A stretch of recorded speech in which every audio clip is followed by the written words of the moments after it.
And now we are going to bring on our next guest. We've got Andy and Kit Quitmeyer of Dyna Labs. Woo! Yay! We on? Yep. Wonderful. Hey, buds. We're here. You saw us earlier hanging with the sloths, and now we're in our laboratory, also hanging out some more.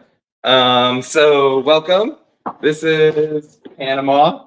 We're in a weird little silly town called Gamboa that for the past 100 years has been filled with scientists from around the world studying the tropics. And so we set up our own little funky half-house solar-powered makerspace here so that we can build open-source tools for scientists who work in the field and run around in the jungle and play with sloths or frogs or whatever.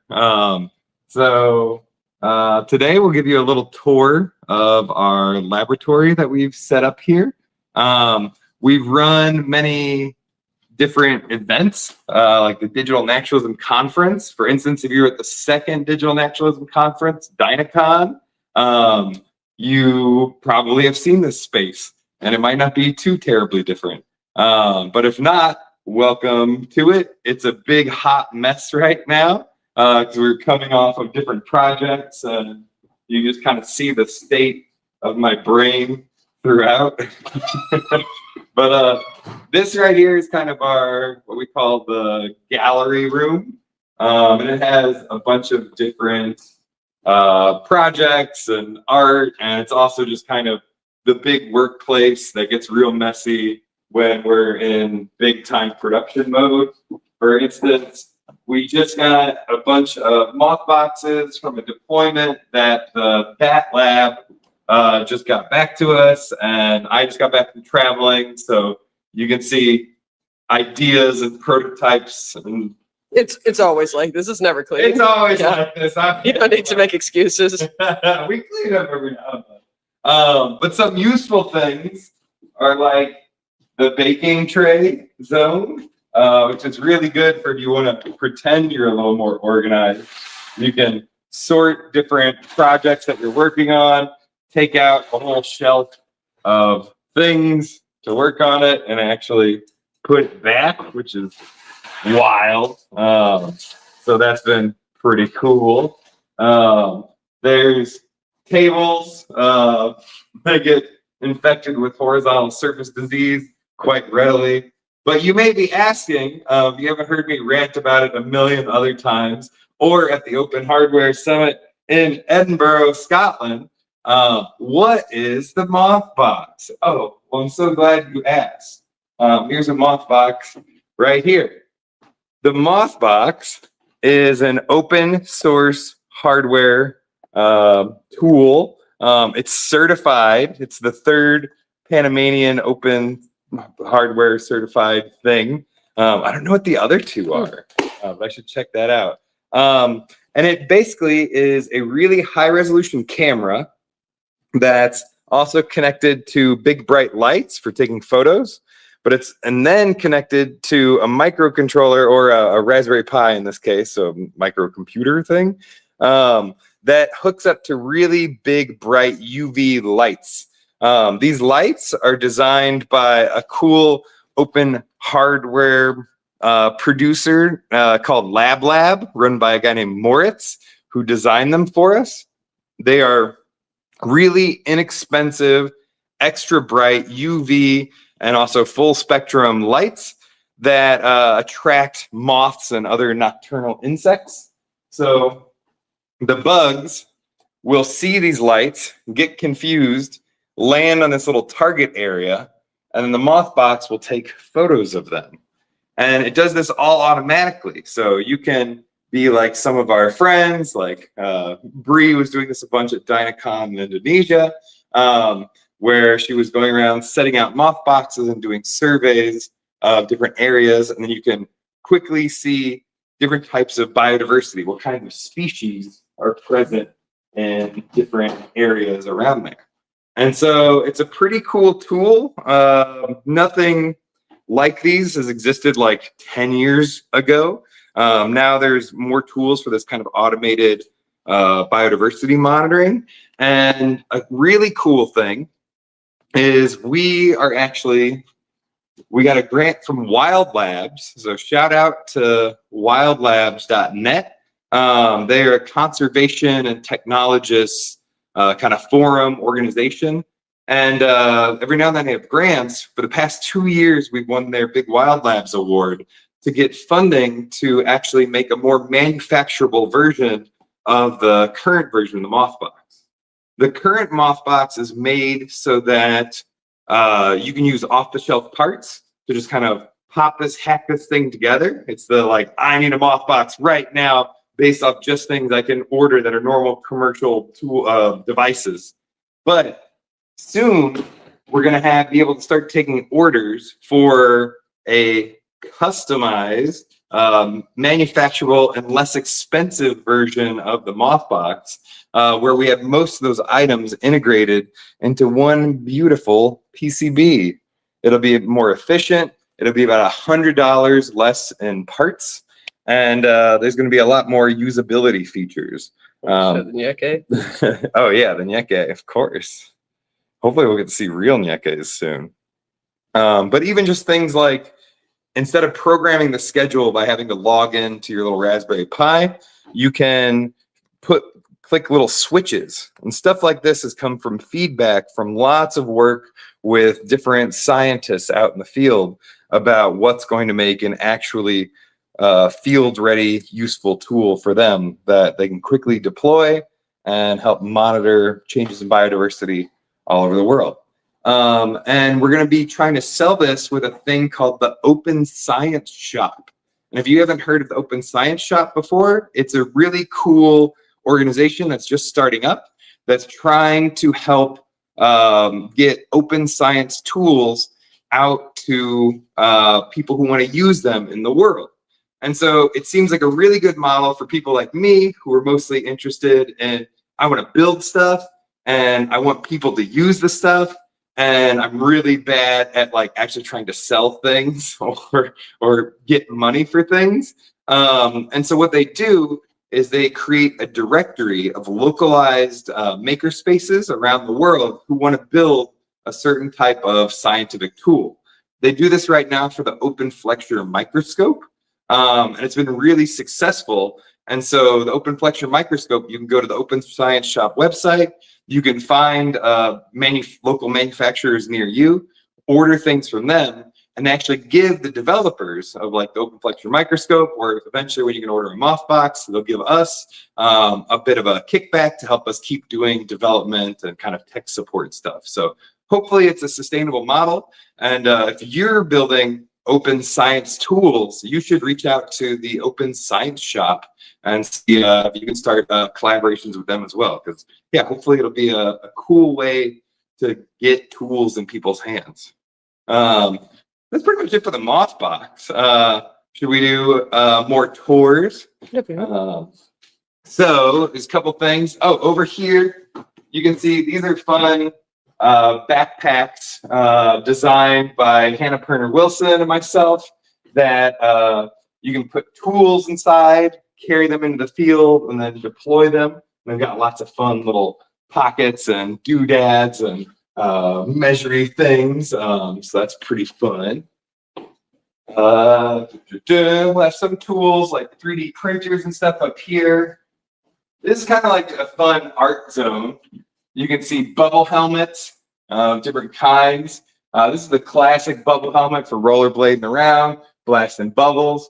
This one is a bubble helmet that has a big capacitive touch connector that goes on your head.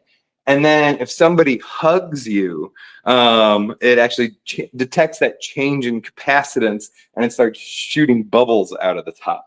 So that's a fun hug detecting one. You can see lots of fun textile creatures created by Kit. This was a cool project that Kit made back in Singapore that would basically try to map your brain state to this knitted brain. That Kit would actually work on knitting in a museum with this like ECG, EEG hooked up to your head. And you can see when people come up and talk to her, she gets more, agitated and out of the flow state of the knitting. These are really fun coral projects that we were making for an art exhibition where we recycle a bunch of garbage and plastic, and we make kind of like coral reef art things.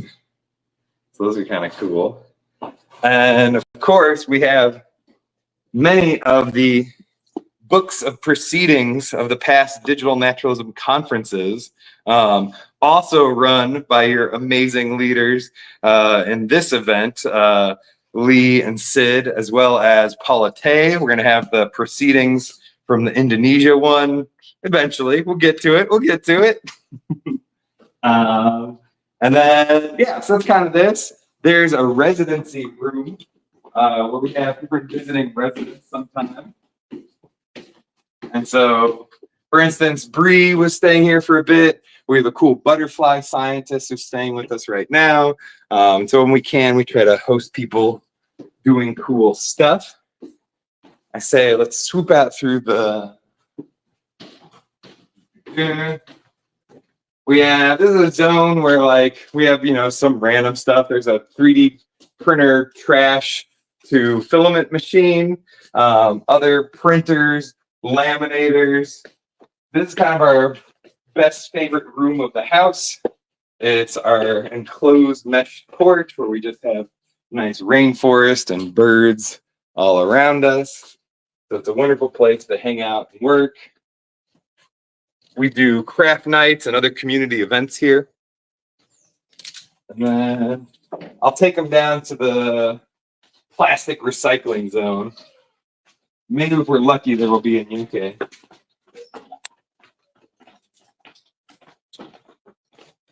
This is down the backyard. This is usually where our little friends, the Yankees, come out and say hi to us. But they might be a little shy right now. Yankees. We design toys and stuff that we test with them. We had one of our guest residents, Hillary and her partner, come and make a cute little Nyeke bus stop here a while ago, which is very cute. And it's all out of upcycled material.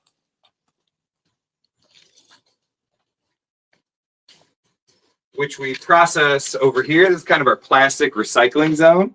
We'll show you in a bit the other part of the workshop where we shred the plastic.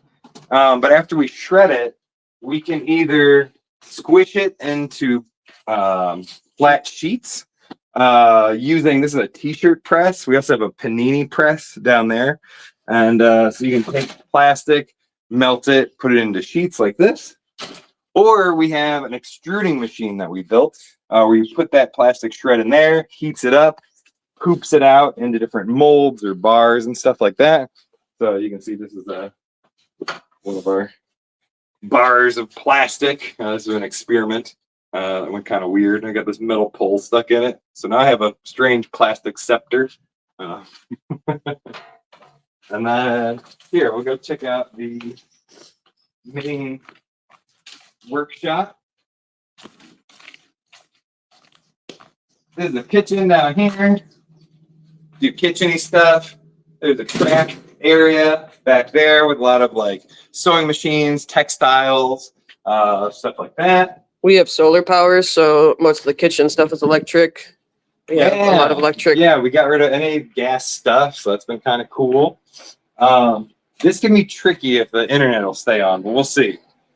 This is kind of the main workshop area. We got our big laser cutter. Kit does a lot of our manufacturing right there. And then we have hand tools, stuff like that. And then this is our pal, Terry, La Trituradora. Terry the Shredder. And so Terry's got fun little eyeballs, loves to eat plastic. Right now, Terry's eating number 5, polypropylene. That one's number 2? I'm not sure, but usually these are number 2. Anyway. Yeah, I thought it was number 5. You know better than I do. You know better than I do. But anyway, so you shred that up, and then you get a bunch of this beautiful microplastics. We make sure to eat a couple spoonfuls of this a day. You got to make sure to get enough microplastics. Yeah, about a credit card. Exactly. Yeah. keeps you healthy. And then, yeah, we build and make all kinds of different stuff. These are some experiments with pressing some of the plastic and different molds, making different shapes. These ones are really fun. This is shredded acrylic that you have to melt it with acetone instead of heat because it's not really a good thermoplastic. And but this is type 4 plastic. You make beautiful, cool designs. But yeah, this acrylic's been really fun to kind of make fun sheets with. It's got a cool texture as well. Yeah. Bum, bum, bum. And then, yeah, we just got lots of materials. And then here's a giant agouti head we had for a local Yankee event. More things like that to come. And then we have our expedition kayak and our jungle truck. And I think that's probably coming up around our time, right? Yeah. Is there any questions or anything from people while we're here? Okay. Okay. Cool. Well, thanks for visiting our lab. And I miss Dino yeah. Lab. I want to go back. Let us know if you're interested in moth boxy things. So interested in moth boxy things. The Dino Lab is a beautiful, beautiful place. And Sana says next OHS at Andy's place. Which Yeah, we would love it, but I don't know if Andy would love it. I think Andy and Kit would maybe not love it. We did one huge event right in the middle of our house once. We might be able to think it out a little bit more better for future large scale events. And we've got some 10 out of 10 lab, super cool labs. And it's true. The Dino Lab is a beautiful, beautiful place. I miss it dearly. I would love to be back in that lab again. Yeah, man. Come on back. Yeah, come visit. Thank you so much for giving us a beautiful tour of Dino Lab and showing us a little bit of the moth box. And we will talk to y'all soon. Also, I almost forgot. Sana mentioned that she loves what you did with the Summit shirt. And yes, that is indigo dyed Summit shirt. That's the cool stuff. Indigo dye for open source, baby. Yeah, when we talk about open source, we wear indigo. Woo. I even had the indigo hat on for the sloth part earlier today. It's true, you did. Oh my god. Okay, we're gonna talk to you soon. Love y'all. Bye. Bye, buds.